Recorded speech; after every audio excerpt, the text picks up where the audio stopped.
Welcome to another video about medieval Burgundy.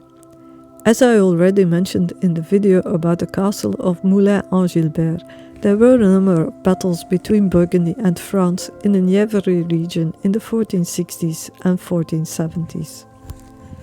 During our stay there last year, we did a hike around Montreuillon, which I later found out was the location of one of those battles. Or maybe not.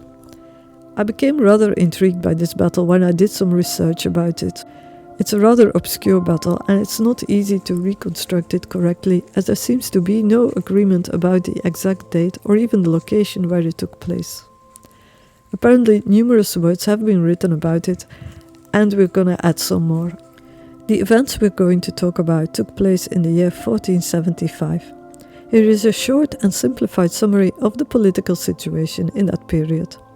In those days, Louis XI was the King of France. He was the arch-enemy of his cousin, the Duke of Burgundy, Charles the Bold.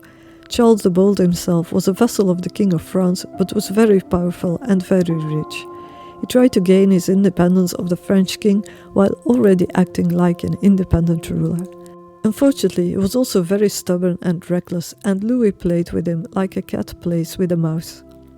In the first half of 1475, at the time of the battle we are about to dissect, the Duke was tied up with the siege of Neuss, a place near Düsseldorf in Germany.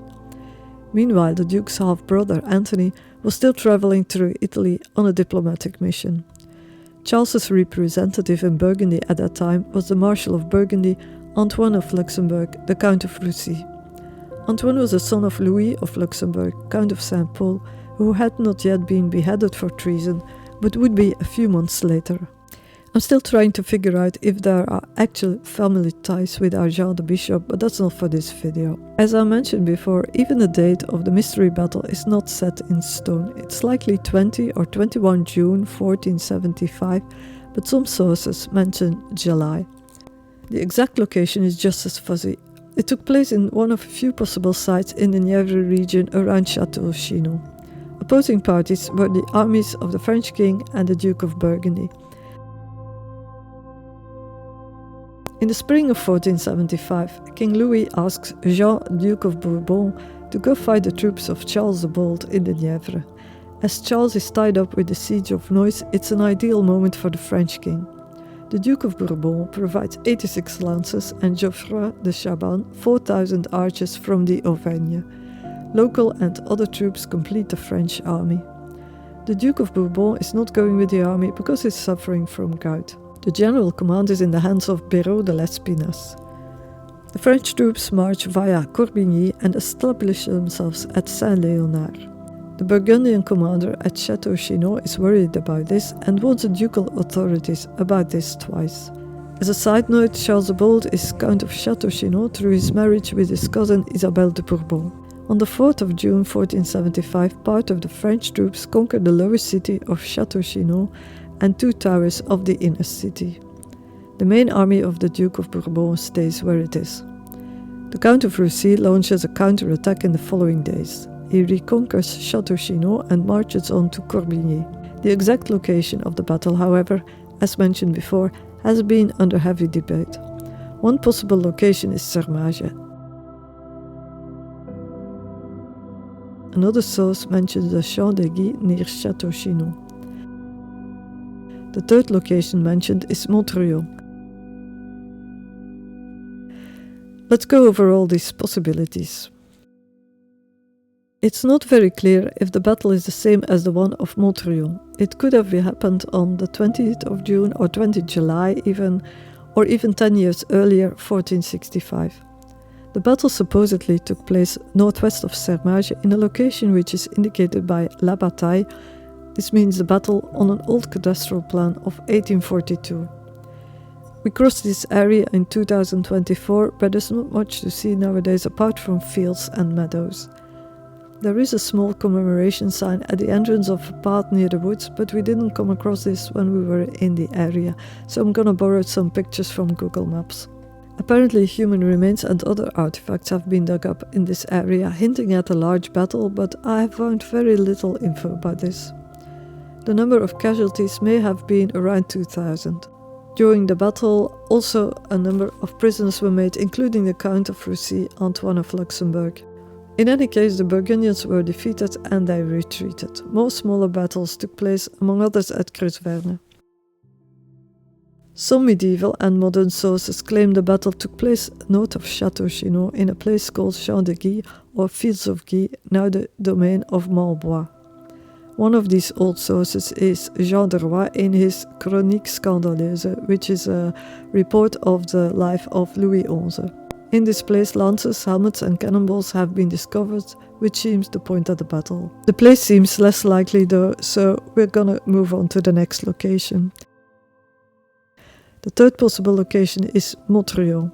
One indication for this is a document of the parish parliament dated 1500, which deals with the capture and ransom of the Marshal of Luxembourg in 1475. The year mentioned in the document is 1475, and the location Montreuillon, which is Latin for Montreuillon. Montreuillon is a village about halfway between Corbigny and Château-Chinon. It's still on the direct route from Château-Chinon to Corbigny nowadays. Robert de Chevannes gives some details and lists some documents about this battle in his 1934 book about the Burgundian Wars between 1470 and 1475. He describes how the Burgundians were surprised and ambushed by the French troops in Montreuillon. On a website about Montreuillon I found, the battle is described in more detail, but I guess this is a bit theoretical.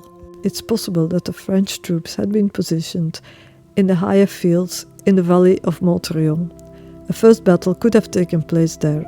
Another battle was fought in a place below Montreuillon, Saint-Maurice. Whatever happened, the marshal was taken prisoner. How this happened is described in an appendix of a small, obscure 17th century book with the memoirs of Cardinal de la Valette. This appendix lists 21 June as the date on which Antoine of Luxembourg was captured. After the debacle of the battle, the marshal fled into the woods.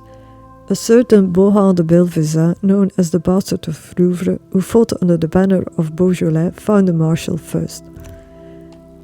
Antoine stated his name and pled for his life. He pulled a ring from his finger and handed it to the bastard of Rouvre. At that moment, Guy de Sandeville of the same contingent arrived and wanted to arrest Antoine himself.